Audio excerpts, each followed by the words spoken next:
Okay, so welcome back, and so in this video what we're going to be doing is looking at how to iterate or access the individual indexes within the array while we're maybe doing something to it. Okay, so what I want to do is I want to go ahead and just go back to num array.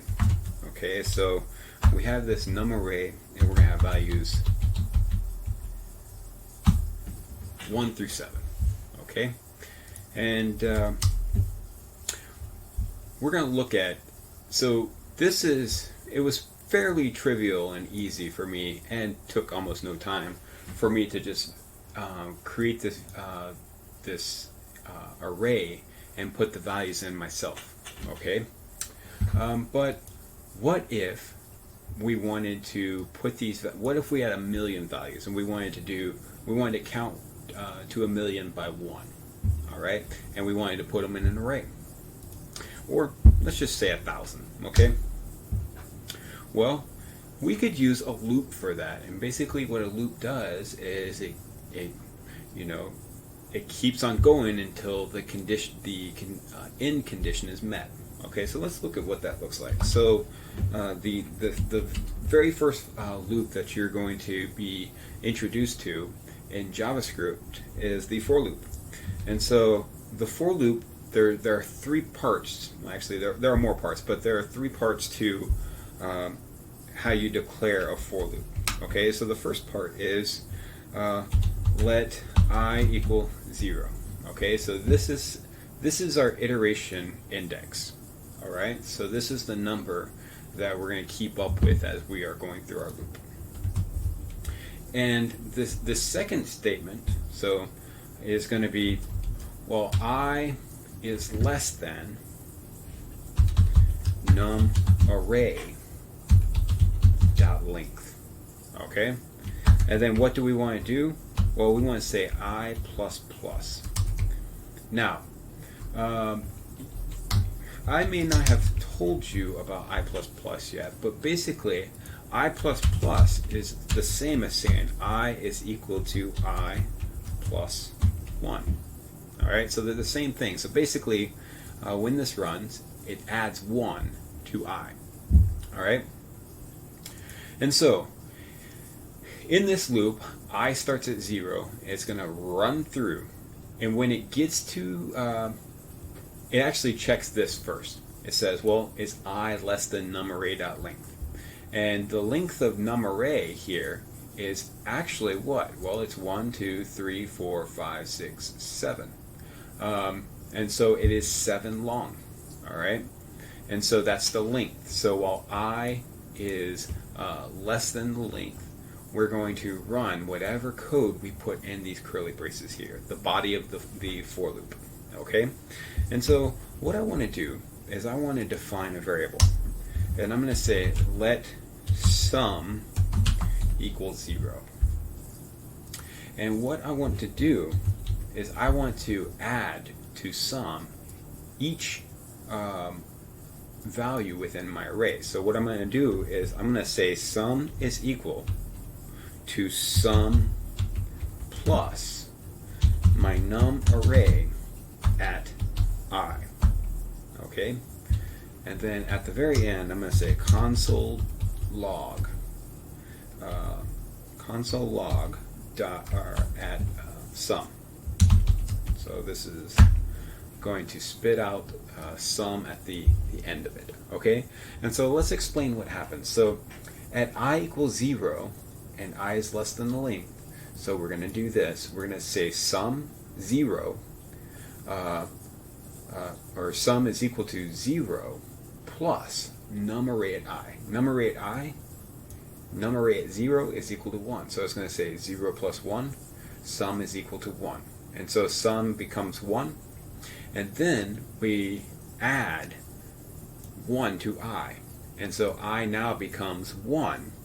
And we say, well, we ask, is 1 less than num array.length? And it still is. And so what we're going to do is we're going to come down here and say sum is equal to 1, because sum is now 1 because of our last iteration. plus numerate I, and so numerate I is now 2, and so 1 plus 2 is equal to 3, so sum becomes 3. And we go again, so I becomes 2, and you know, it's still less than the length, so we say sum is equal to 3 plus 3, 6. Okay, so it keeps on going. And so what we should have here is 8, 8, 8, and 4, so it should be 32. 3 times 8, 24, no, 28. Okay, so let's go and check to see if it's 28. And it is in fact 28. Okay, so we were able to iterate through the array and do something with the value. Okay, and so what if we wanted to see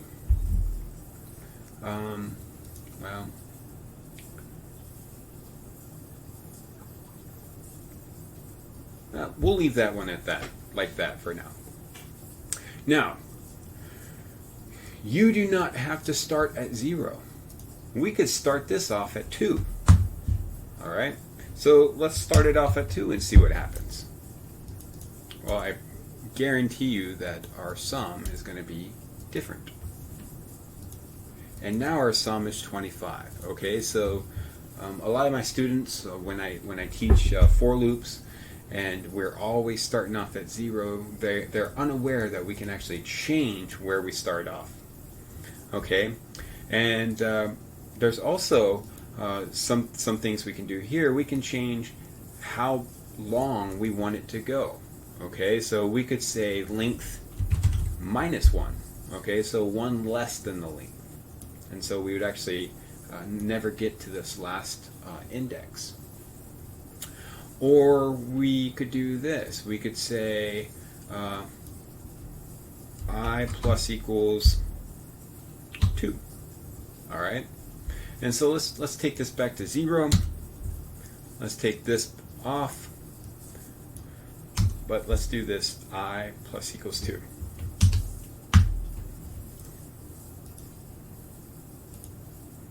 And we get 16. Okay, so it starts at 0, it adds 2, it adds 2, it adds 2, and 7 plus 3 is 10, 4 plus 1 is 5, we get the 15. Okay, so there's a lot of things you can do here.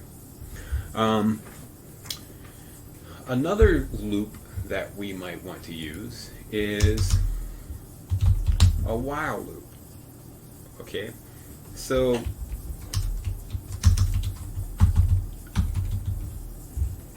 a while loop is a little bit different than a for loop. In fact, we're going to go ahead and comment, or actually we're not going to comment, we're just going to delete it.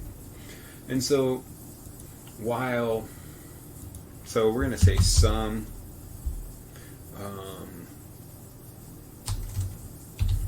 let sum equal 0, and while sum is less than 10. Okay, and what we want to do here is we're going to keep on going until sum is greater than 10. Okay, so what we're going to do is we're going to say sum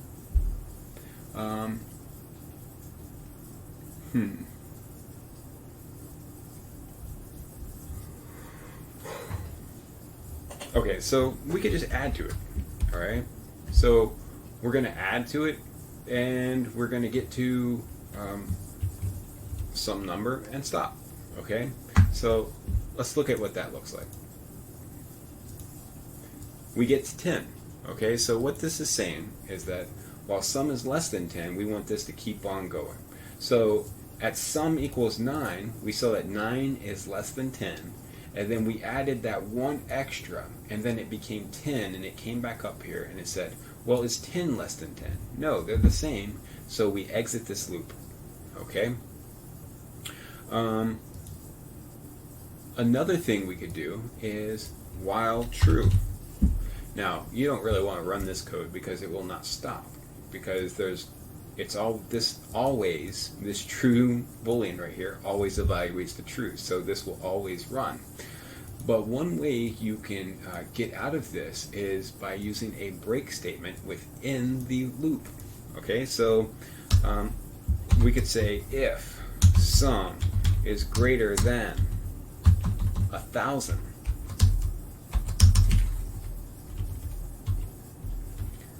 what we could do is we could say, well, what could we say? We could say break. Okay, and we're going to run this. It might take a few milliseconds, and we get 1,001. Okay, so this ran 1,000 times, and it said, well, is sum greater than 1,000? And when that becomes greater than 1,000, we're going to break. And what this does is it breaks out of the immediate loop that it's in. So if this were in two nested loops, it would only break out of the immediate nested loop that it is in. Okay, so what does that look like? Well, we could have another loop around this that says while true.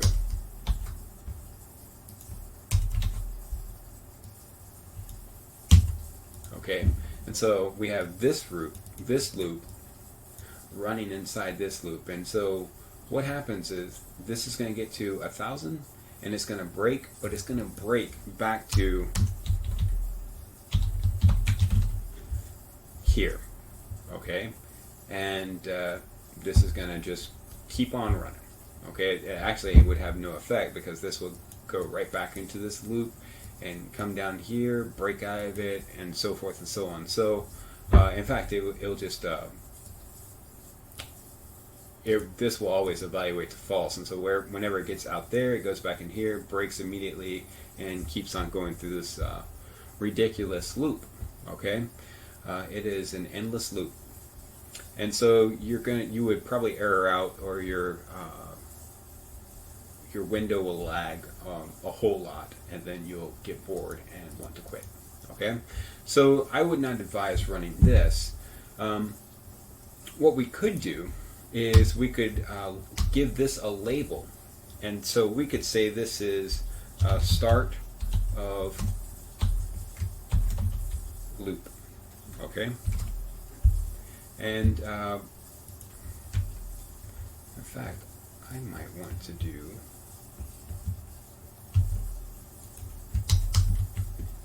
I don't know if this is going to work. So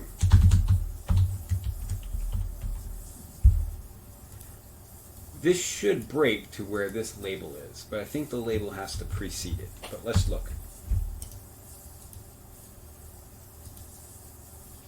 Okay, undefined label start of loop. And so let's look at this. So we have start of loop, and yeah.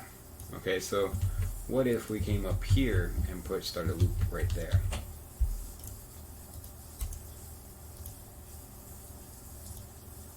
And it does. Okay, so it breaks from, it not only breaks from the inner loop, it will break from the outer loop as well. And so this is no longer the break spot. The break spot is right here. And so, and then it will exit this whole loop area, come down here, log the sum, and quit. Okay, and so this is great. We have covered quite a bit. There's not a lot we really want to do other than the looking at those two loops and this breakpoint. This break is pretty useful in when you're dealing with a lot of nested loops, and it saves you some CPU cycles when you have found what you're looking for and you don't want to iterate over the next half of the array.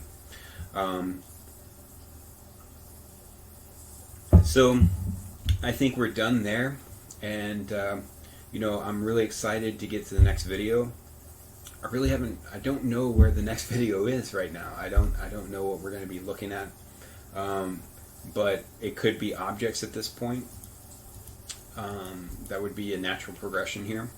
But we'll see, and whatever it is, it's probably going to be something that you need to know, and I'm looking forward to teaching that to you. So I hope you are having a good time here. I hope you're learning a whole lot, and at the end of these videos we're going to be starting some really cool projects.